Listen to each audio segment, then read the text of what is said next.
maal guyyaa mara yoo uffatte diimaa maal waa wanti namni si dhowwu jira. Re'ee fi saree ni qalu. Re'ee fi saree erga qalanii booda gogaa isaa dhiigaan cuubaniit dubartoota rukutu jechuudha. Aadaa kennaas miti, afaan kennaas miti, amantii kennaas miti.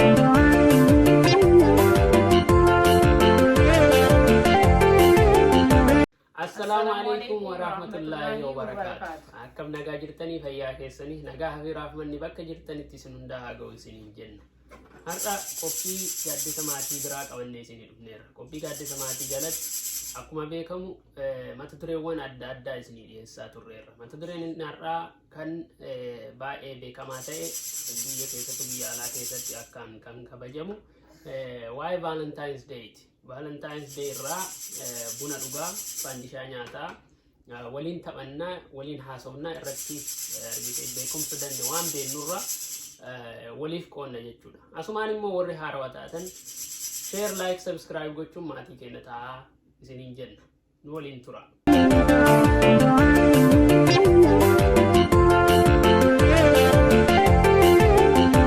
Mata duree keenya irraa jalatti calqaba seenaa Valentine's Day yookaan immoo guyyaa dhalootaa, guyyaa jaalalaa isarraa hin haasofna. Akka ka'ee maaliif akka kabajamu isarraa kan olii qoonnu ta'a. Akkasuma immoo nu ilaallatamoo nu ilaallatu kan jedhurraa akkasuma ni haasofna jechuudha. Dhiibbaan inni qabu maali?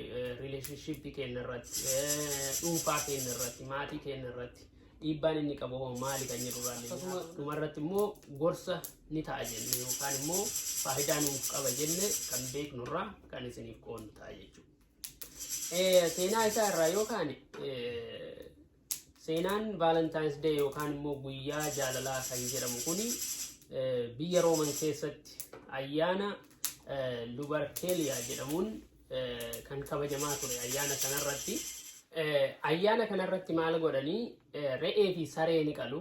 Re'ee fi saree erga qalanii booda gogaa isaa dhiigaan cuubaniit dubartoota rukutu jechuudha. Maal godhanii karaa irra deemanii calqaba yeroo eegalamu karaa irra deemanii dubartoota rukutaa turanii ka dhiigaan cuubame kana gogaa re'eetii fi gogaa saree. Maal jedhanii amanuu? Wal hormaanni akka baay'atu godha jedhaniiti amanu waan ta'eef waan san dubartoonnis fedhii guddaa qaban jechuudha. Waan akkasii sana gochaaf yeroo sanatti yeroo akkasii kabajamu sanatti jechuudha. Kanaaf maal godhanii ayyaana guyyaa akkanaa kana dhiiraa fi dubartiin argitee maqaa ofii barreessaniiti booksii keessa kaa'anii, booksii keessa erga kaa'anii booda maqaan sun fuudhamee akka lootoriiti jechuudha. Maqaan sun namni lama yoo ka waliin fuudhame sun dhiiraa fi dubartii tokko jechuudha waliin dabarsan guyyaa sana jechuudha. Boodarraa aangaa'onni biyya sanaa yookaan immoo kiingiiwwan biyya sanaa maal godhanii ayyaana kana balleessaniiti akka ofii bal'aa argitee baan godhaniiti gara Saint Valentine's jedhu namoota lamaan kiristaana turanii ajjeefamantu jira. Gara guyyaa isaan kabajuutitti deebisan. Namoonni garuu didaniitumaan maal godhanii ayyaana Valentine's Day kana guyyamaa argitee kabaja wal jaalalaa guyyaa jaalalaa godhaniitumaan itti fufanii jechuudha. Amma maal inni rakkoon jiru nuyi ayyaanni kun akkuma jedhame biyya Europe keessatti biyya argitee Rooman keessatti kan eegale. Rooman keessatti erga eegale booda gara Ameerikaa kanallee dhufee Awurooppaa keessa biyyoota hundatti argitee hin baratame deemee amma biyya addunyaa kana mara wal ga'e. Biyya keenya ga'eera. Biyya keenya keessatti Valentine's Day jedhanii akka malee kabajama jechuun kun. Kanaaf namoonni hedduun hiikaa isaa eessaa akka dhufe maaliif akka dhufe argitee faayidaa isaa maal akka ta'e osoon hubatini kan kabajatan jira jechuudha. In kabajatanii kun immoo karaa amantiitiin illee karaa amantii Islaamaatiin yoo ilaallamu guyyaa akkasii jedhanii kabajuun kun dhorgaadha. Akka aadaa keenyaatti illee aadaa keenyarraa yoo ilaalle waan aadaa keenya dhiifne waan aadaa keenya keessatti hin baratamin kuni ergisa biyya hambaati. Ergisa biyya hambaa kana kabajaa jirra jechuudha. Ergisa biyyi biraa namni biraa fuudhee nurra kaa'e tokko akka aadaa keenyaatti aadaa keenya godhanneeti kabajataa jirra jechuudha. Nu laallataa kan jedhuufi nu ilaallatu karaa aadaatiin illee ani waan akkanaa dhaga'een beeku Dhaga'een beeku aadaa Oromoo keessatti illee Biyyumattuu baroo jedhamu aadaa faranjii jalaa guutanii fidanii jecha akkasii hedduu fayyadamanii. jecha akkasii hedduu fayyadamanii. Kanaaf kun aadaa faranjii isa jedhan aadaa warra biyya garanaa kana malee waan nu ilaallatu miti jechuudha. Aadaa kennaas miti, afaan kennaas miti, amantii kennaas miti. Wanti kun gonkumaa nu ilaallatu jechuudha. Maalinni jaalala jechuun namni erga wal jaalate guyyaa maraa Valentine's Day jiraatu guyyaan jaalalaa jiraachuu qabu. Maal taasee ta'e namni tokko guyyaa kana kabajatuuf jecha dureessas haa ta'u hiyyeessa waan qabu sana gurguratee waan qabu sana yookiin liqeeffatee yookiin hiriyaa isaa irraa argitee fudhatee yookaan immoo waan argitee ol kuufate wayii ol kunuunfate yookaan of jalaa dhokse wayii fuudhee gaafa sanaan yookaan immoo waggaa san guutuu seef godhee walitti qabatee mallaqa sana guyyaa kana hiriyaa isaa gammachiisa yookaan hiriyaa isaa ishee gammachiiftii jechuudha. Maal jechuu barbaadeetti?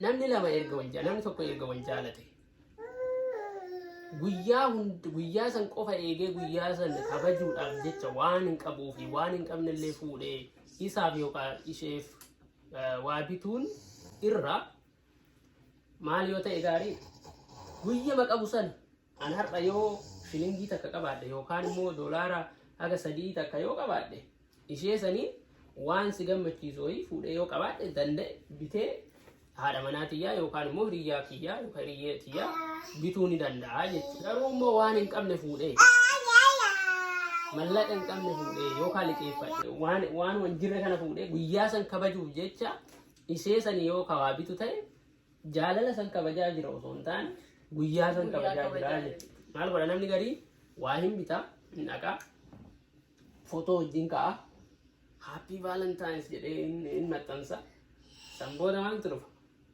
Yoo galee garuu keessi isaa manni isaanii yookiin akka footoo irraa mul'atu sanii miti jechuudha. Namni kun yookiin isheen sun yookaan inni sun gammachuun akkasitti yeroo mara wajjin jiraachuu warra danda'u dhabuu danda'u jechuudha. Kanaaf waan kana godhuu irraa argitee waan hin jirre fuudhanii guyyaa kabajuu irra jaalalli guyyaa mara jira. Yeroo qabnu walii binnee waan qabnu walii goonee yeroo qabnutti jaalala keenya kabajannee yeroo qabnutti argitee sarpiraayisiis haa ta'u walii goonee diimaa uffatan kanallee haa ta'u maal guyyaa mara yoo uffatte diimaa maal waa wanti namni si dhoobu jira. Kanaaf guyyaa kabajuu irraa of qusachuu qabna jechuudha. Waan hin qabne fuunee hiriyaa keenya gammachiisuu haadha manaa keenya gammachiisuu irra yeroo qabnutti waan qabnuun kan isaan gammachiisnutu irra nu caalaa jechuudha. Gara biraatiin dhiibbaa guddaa qaba argitee wanti kun. Dhiibbaa guddaa qaba. Dhiibbaa maal irratti qaba?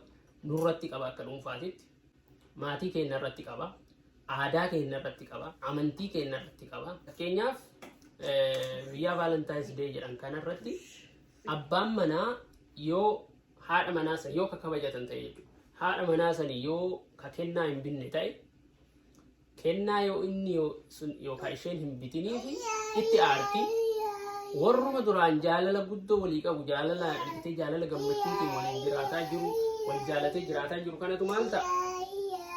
Booda wal dhabdeen jidduu isaaniitti dhufa jechuudha. Wal dhabdeen jidduu isaaniitti yoo dhufe wal dhabuu danda'anii walii hiikuu danda'anii gargar bahuu danda'anii walii beekuu dhabuutu dhufa.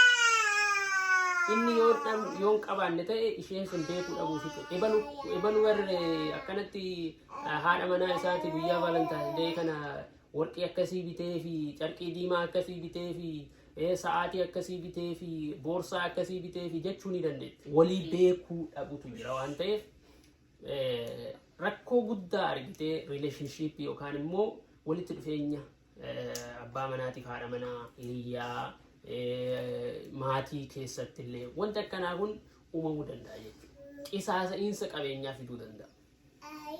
Namni tokko guyyaa Valentine's Day kana yoo kabaje baasii hin barbaachifne baasuu danda'a. Gariin maal godhaa? Baay'eetiniin argitee reesturaantii baay'ee expensive baay'ee argitee qaalii ta'e tokko keessaa homa hin qabneen jechuudha. Yoo qabaatee geesse yoo qabaate guyyaa hundaa geessuu qabaata ture namni sun. Ani yoo qabeenya guddoo ka qabaadhu ta'e waan jaartii tiyya fuudhee wuri geessuu danda'u argitee reesturaantii expensiivii ta'e san geessuu danda'u mallaqa agasii yoo kan qabaadhu ta'e fuudhee guyyaa maraa yoo argitee yeroo danda'etti geessuun rakkoon qabu badooman qabu garuu immoo guyyaa kana kabajuuf jecha guyyaan kun guyyaa jaalalaa waan ta'eef jecha fuudhee jaartii tiyya bakka san geessee ammoo birrii hin qabuyyuu birrii osoo hin qabneeyyuu callisee liqeeffadhee yookiin geessa ishee sana yookaan immoo liqeeffadhe giiftii yookaan immoo kennaa baay'ee qaalii ta'e tokko bitaaf isii gammachiisuudhaaf gaafa san maal ta'a faayineenshiyalii gadi hir'ataa deema kiisni kiyya argitee mallaqa dhabaa deemaa liqaa keessa seenaa argitee gaafa liqaa keessa seen immoo aaruu ofitti aaruutu dhufaa hir'ina sammuu keessa seenuu danda'a saasa'insa qabeenyaa irraa argitee nurra geessuu danda'a jechuudha kiisni keenya qullaa ta'a riisiitii matu kiisii keenya guuta malee mallaqni kiisii keenya guutu waan ta'eef dhibee adda addaatiin illee nu saaxiluu danda'a amma keessattuu dargaggoonni ammaa maal godhanii Valentine's Day kana jedhanii fuudhanii wal fudhataniit deemanii reesturaantii deemanii hoteela bulanii daansii irra bulanii maal ta'an gaafa kana argitee jidduu isaaniitti waan ho'itti uumamaa namni sun argitee wal qoratee maal hin jennee callisaniituma uuma barbaadan wajjin dalaganii guyyaa san qofaaf beeka namni garii namni hundi jaartii ofii gabaasuu miti. warra akkasiiti bakka jireenya isaanii booddee irra diigamu yoo teeraatteef. Amma biyya kanatti maal godhan ibalullee dhufeetinii giiftii sii kenna happy Valentine's Day siin jedha yoo walii galte wajjumaan lixa walii gallaal torbee tokkollee hiriyaa taatu torbee batakkaafillee hiriyaa haa taatu guyyaa Valentine's Day kanaaf jecha keessattuu dubartoonni guyyaa biyya kanatti jechuudha warra faranjii kunniin guyyaa argitee Valentine's Day kanaaf jecha yoo duraan hiriyyaan qabaannillee torbee tokko san dursitee hiriyaa qaba wallahi nama ajaa'iba torbee tokko dursitee hiriyaa qaba maali tokkoffaa giiftii san fudhachuuf yookaan kennaa san fudhachuufi lammaffaa guyyaa san gammachuu deemtee mana dhugaatii deemtee reesturaantii barbaadde deemtee bashannantee wajjiin bultee waan fedhan dalaganii bulan jechuudha kanaaf fayyaa keenyaafillee dhiibbaa guddaa qaba argitee fayyaa keenya qabeenya keenya maatii keenya irratti dhiibbaa hagana hin jedhamne qaba jechuudha kunniin mataa kan keessaa isiniitu nuti aadaa bareeda qabna amantii bareeda qabna amantii argitee akkaan nu gorsitu akkaan nutti himtu karaa sirrii nutti himtu argitee irraa barannu qabna kana osoo qabnu aadaa biraatitti amantii biraatitti deemuu irraa barachuu argitee waan biraa san kennaayyuu practice gooneetiin argitee bakka sani nyaatiin hin jenne kennaayyuu irraa barannee bakka hin finne kennaayyuu itti fayyadamnee hin finne garuu asii utaallee amantii nama biraa yookaan immoo aadaa nama biraa sana aadaa godhannee itti fayyadamnaa jechuudha yaa obboleeyyan kiyya waan fedhallee haa ta'u nuti waan ofii nu boonsutu jira waan ofii kennaa qabnutu jira qabeenya dhuunfaa kennaatu jira eenyummaa kennatu jira kan ittiin boonu amantii kennatu jira kan ittiin boonu amantii rabbi nu badhaase aadaa rabbi nu badhaase waan qabnurraa yoo argitee har'aanii wannaan argitee salaariin wayii naa bahe yookaan immoo guyyaan har'aa guyyaa ani itti damooza kiyya fudhadhe yoo ta'e haadha manaa kiyyaa kennaa bitee yoo galeen guyyaa maraa yoo danda'e yookaan immoo ji'atti yeroo takka yoo bitee yookaan torbaanii yeroo takka yookaan ji'atti yeroo lama yeroo sadi haga danda'e yeroo qabutti yoo gammachiise yoo bitee waa galeeniif kennaa fedhe yoo kenneef hin barbaachisallee hin gorfamallee rakkoo tokko hin qabu garuu sababa jaalalaatiif jecha waan hin qabne fuudhee hiyyeessas haa ta'u argitee waan hin qabne fuudhee yookaan liqeeffadhee yookaan waan hin qabne gurguree ishee gammachiisa yoo jedhe sun jaalala miti guyyaa kabajuun immoo boruuf nu iddoo waan ta'eef guyyaa kabajuu irraa ola qofaa qusa jaalala keenya ka ibsannuun guyyaa kabajuun osoo hin taane haqaan jaartii keenya jaalachuun jaarsa keenya jaalachuun haadha abbaa keenya jaalachuun haqaan haa deemnu guyyaa jaalalaa kabajuun haqas miti akkas miti sirriis miti irraa ofaa qusannu guyyaa jaalalaa kana namoonni hedduun naannoo hin kabajanii keessattuu biyya keenyatti hiikama isaa waa'ee isaa osoo irraa hin beekne guyyaa jaalalaa jecha waan dhagaaniif jecha uffata diimaa uffatanii waan hin taane keessa seenaa jiran waan ta'eef mana hunda keessa bakka mara argitee argaa jirra waan ta'eef akka irraa barannuu fi argitee namoonni aarsee yoo jiraatu danda'a as keessa namoonni argitee maaf akkas jiraachuu danda'an of kolchaa isiniin jedha garuu immoo kuni dhugaa jiru jechuudha. Dhugaa lafa jiru wal dhoksuun hin ta'u waan ta'eef irraa barachuu qabna.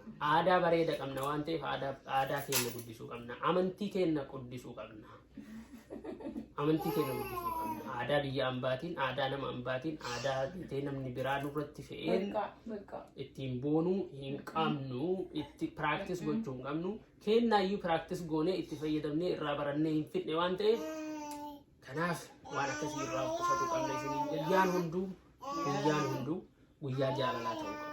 Guyyaan hunduu guyyaa itti haadha manaa keenya gammachiifnu ta'uu qaba. Guyyaan hunduu guyyaa itti abbaa manaa keenya gammachiifnu ta'uu qaba. Guyyaan hunduu guyyaa itti maatii keenya gammachiifnu ta'uu qaba. Guyyaa itti yoo dandeenye kennaa walii kenninu ta'uu qaba. Kennaa kennuu qofaanii miti jaalalli kan mul'atu. Uffata diimaa uffatuu qofaanii miti jaalalli kan mul'atu. Jaalalli kan mul'atu onni irraa argitee walii yaaduu irraa wal gammachiisuu, waliin taphatu, wal gargaaruu, walii nahuu kanarraa hiikamu. Aadaa biyya ambaa irraa of haa qusannu, aadaa keenya haa dagaagsinu, amantii keenya haa guddifnu, amantii keenya iyyuu practice goonee hin geessine waan ta'eef waan akkasii irraa of haa qusannu isiniin jedha. Share, like, subscribe gochuun maatii keenya ta'a. Wal biraan gaa kuni argitee gorsi isinii kenninu kuni researchii adda addaa irratti hundoofneeti malee kan isinii kennu. Namoonni nu caala beekan baay'eetu jiru. Garuu immoo namuu waan danda'uun haga beekuun beekumsa qabu isaan walii qooduun wama jiru jechaa fi waan argaa oollu experience yoo gadi baane argaa oollullee waan ta'eef namoonni hedduun immoo waa'ee Valentine's Day kanarraa waan akkanaa kanarraa osuma hin beekne bakka guyyaa kana waan dhagaaniif jecha kan kabajan waan ta'eef waan akkasii irraa of qusadhaa isiniin jenna. Waan nu dhageeffattaniif galatoomaa. Yeroo biraa immoo viidiyoo bareeda waan biraa qabannee kan isinii dhiyeessinu ta'a. Warra Saa'udii jirullee du'aa godhuuf hin dagatinaa waan dandeettaniif sagalee ta'uuf hin dagatinaa isiniin jenna. Bunallee waliin haa dhunnu. Assalaamu alaikum wa rahmatullahi wa barakaatuh.